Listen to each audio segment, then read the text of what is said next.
What's going on, YouTube? It's your boy Trinity, and well, today's video we are going to be talking about, of course, the future of Heroes post Supreme Darkness. Now, we always have pretty much talks like this every time a new set comes out, and then even with Duelist, what is it called? Alliance Insight, the next set after that, where we get the Evil Hero Vicious Claw, where at first I was like, that card just seems like bad. But then after just watching like some more videos on it and really thinking about the cards, pretty much shout out to, of course, Jaden BR and El Exordio. Those two are like crazy when it comes to like comboing with like new decks and strategy. Well, mostly like El Exordio doing like, anything. But shouts out to those two. If you guys haven't, for some reason, seen those channels, I recommend checking them out. I'll put some links down in the description below just so you have links to that, just in case for some reason you've never watched those channels. But go ahead and watch some of them, because we're going to be also talking about some of their videos when it comes to the hero decks.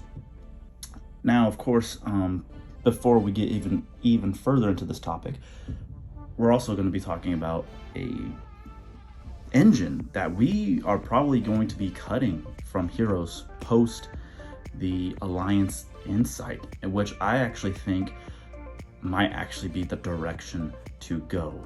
But before that, when it comes to Supreme Darkness, I'm going to be showing some deck lists pretty much from Jaden BR. This is probably the route we're going to be going moving forward. As you can see, the deck list is around 50. As you can see from, the top of it, pretty much like,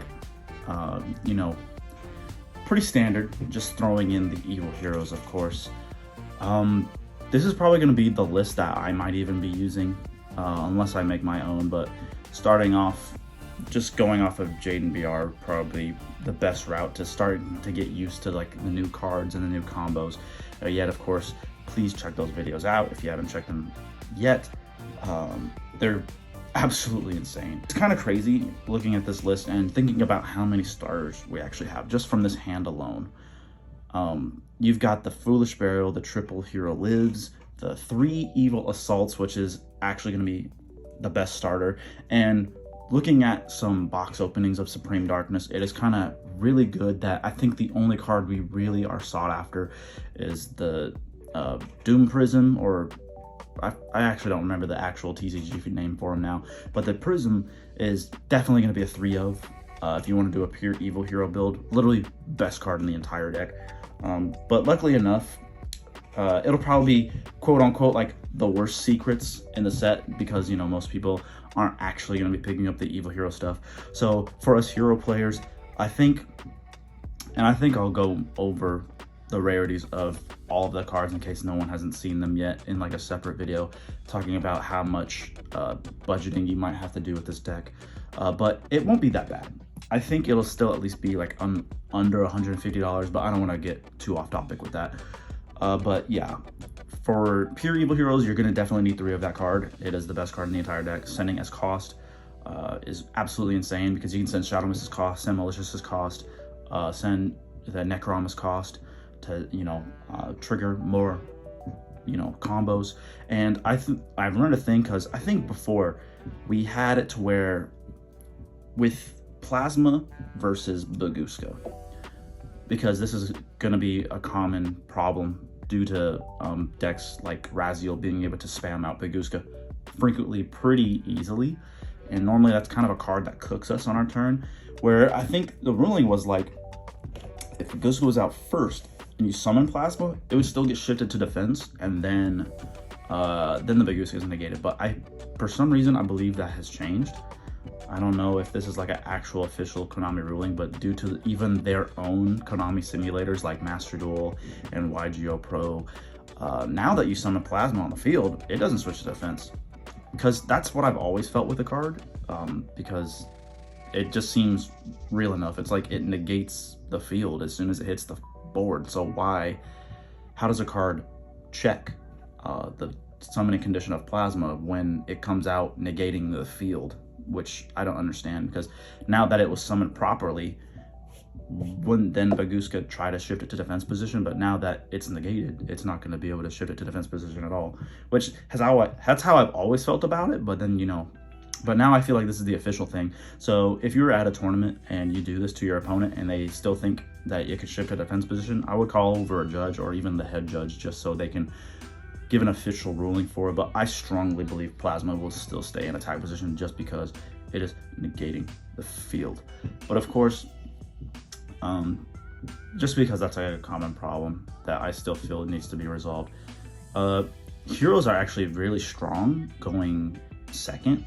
I think mostly now due to the Moltramies. Of course, I feel like it's still better going first just because you can end on such a crazy board considering you have the favorite contact, the Dark Supremacy, of course, and then a potential Plasma, DPE, Dark Law. Still such a strong combination of cards. But the Moltramies being able to just threaten your opponent into you drawing more engine and more hand traps, and then just not, it's just absolutely insane. But this is the list I think we're going to be dealing with only for maybe like a month or two until we get the Vicious Claw. The Vicious Claw is actually a game changer because not only does it allow you to cut the Destiny Hero engine, it kind of almost allows us to even cut the Vision Hero package besides the Vion. So allow me to explain. So if we go ahead and look past the set that the Vicious Claw comes out of for this pure evil hero build, when Vicious Claw comes out, notice that there are no Vision Heroes and there are no Destiny Heroes, not even Phoenix Enforcer, no Fusion Destiny, no Malicious, no Denier, no Plasma. At first I thought it was kind of crazy. Now I really enjoyed looking at this deck go off. The only crazy thing is I think I would still play 3 Doom Prison just because it is, yes, the best card in the entire deck, and just due to the fact that it can special summon itself if you have an evil hero fusion monster on the field. Looking at the extra deck, there's no Cross Crusader, so it allows you to play more of the evil hero cards. I don't know how I feel about the double Bane, but I guess I could understand it. But the evil hero Neos Lord is crazy because not only can you just sit on one Neos Lord, you can literally still use Super Polymerization to fuse away and make another Neos Lord. Obviously, if you use the Infernal Rider effect to make sure you can only summon fusion monsters the following turn, Thrust goes insane due to the fact that you can literally search almost every single card in the deck besides Super Polymerization and Droplet. You can literally search almost every card. You can search all the traps. You can search all the extenders. You can search Dark Calling, Polymerization, Foolish Burial, Miracle Fusion, Dark Calling, Dark Contact, even Rhoda. It is absolutely insane. So that card is just so powerful in this deck. And it is so crazy not to see the Vision Hero package because, yes, it feels really weak to like have to rely on so many normal summons, but it's like normal summon Vion, normal summon Stratos. It's still good if you have the Vicious Claw or even the Toxic Bubble, because now they can just special summon themselves from the hand, which is absolutely insane. And then of course the Evil Assault's a triple of, the Adusted Gold you can just save for last, just trying to bait everything, because Adusted Gold can just give you full combo just going off of it alone.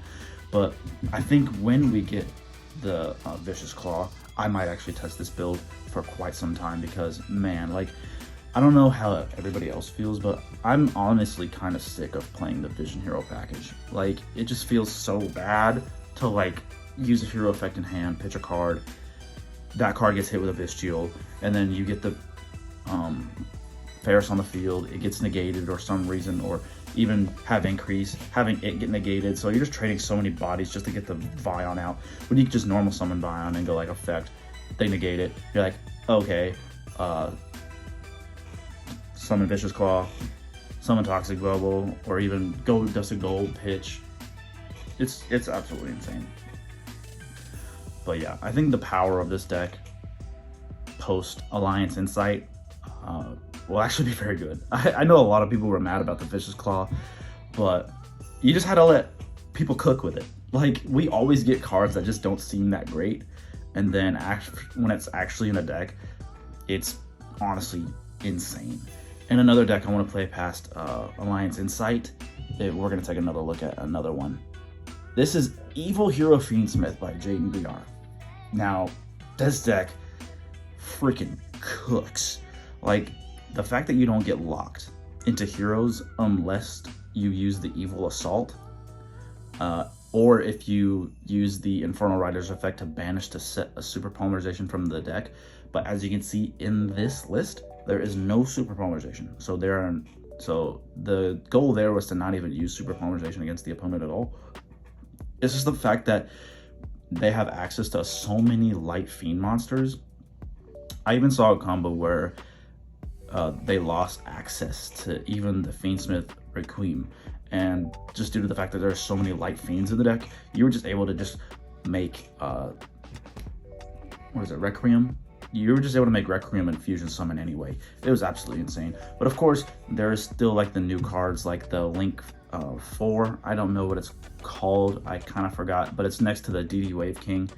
Wow, like I kind of wish I didn't get rid of my Fiendsmith engine, because now I'm gonna have to pick it up, because I definitely would want to play this deck. I wish I could play this for YCS Orlando. Also, yes, I am definitely gonna be going to YCS Orlando. We're gonna be taking Evil Heroes there, of course. I gotta take Heroes. I don't know. It's just a thing with me where anytime I bring Heroes into a brand new format, when we just got support, it does very well.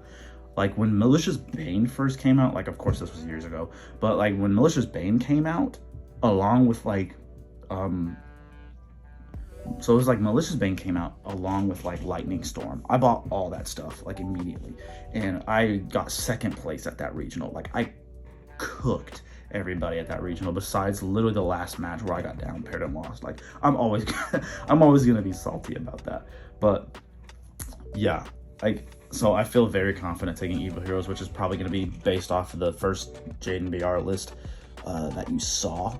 But God, like I'm not going to explain all the combos with this deck, but honestly, this deck right here, I know a lot of people don't like comboing meta with heroes just because, but honestly, guys, like if we want to compete, this might have to be the route we take, like honestly, because like in order to compete, if you can throw Fiendsmith in a deck, broken. So broken. And like, even if you bait everything and you just still can't get the Fiendsmith combo off, you still have the Evil Hero access. Like, you still have Dark Supremacy. Neos Lord is still such a very powerful card. I saw a comment with Jaden BR actually commenting about, like, you don't really need to play the Neos Lord. Like, you could just cut it for something else. But he was like, it's just a powerful card, and you like it, of course. Like, I don't think I would want to play Evil Heroes and not have Neos Lord in the deck. Like, what? Like, of course I want to play Neos Lord. So I'm honestly gonna play this, like, once we get the Vicious Claw. The only reason I feel like, I mean, yeah, I think you can play this without the Vicious Claw. You just lose access to being able to special summon another card out of your hand. Saying your only starter was Hero Lives into Stratos. For some reason, it was the only combo. You know, you search, if it gets negated and you still have a Vicious Claw in your hand, you can just use the Vicious Claw, special summon itself, link them off into the moon, and then that gives you access to the entire Fiendsmith combo, which is absolutely insane. And then the Aerial Eater, when you make the Aerial Eater, if you didn't have access to more Evil Hero engine anyway, use Aerial Eater to dump the Sinister Necrom, triggering Sinister Necrom's effect to special summon Doom Prism, and then using Doom Prism to send another hero to the graveyard, like Shadow Mist, for example. Using Shadow Mist's effect to search for the Dusted Gold, triggering a Dusted Gold, obviously, to grab you anything you need, like Dark Supremacy, or the Dark Fusion, or even the Evil Assault. But of course, after you use the Evil Assault, I believe you are locked. So obviously, if you need to use the Evil Assault, you have to keep in mind that, hey, the minute I use this, I cannot have access to my Fiendsmith engine anymore. And look at it, also plays the Unchained engine. So you have access to a DD Wave King even easier now. And just having those Rage to link off into SP Little Knight is absolutely insane, you guys. So honestly, heroes need to take another step. Obviously, pure heroes will always be deep in my heart, but Evil Heroes are kind of changing the game on the way how we can play this game. it might be broken enough to where even other people might start picking up these cards. So I would recommend, before this happens, picking up them immediately. As soon as you get the chance to pick up these evil hero cards, I would, especially your dusted golds. They already went up just because of cards like, you know, just because it's so free access to the Fiendsmith engine. It's a light fiend, so any way you can get it onto the field is pretty broken. So I'd recommend getting your evil hero cards as soon as possible before they skyrocket in price. But yeah, guys, honestly, I think this is the way we need to go. It might feel weird at first to cut the Destiny Heroes and the Vision Hero package, but man, like, I don't know about you guys, I'm just tired playing it. But yeah, I think that's all that this video is gonna withhold. But anyway, you guys, if you're new to the channel, please destroy that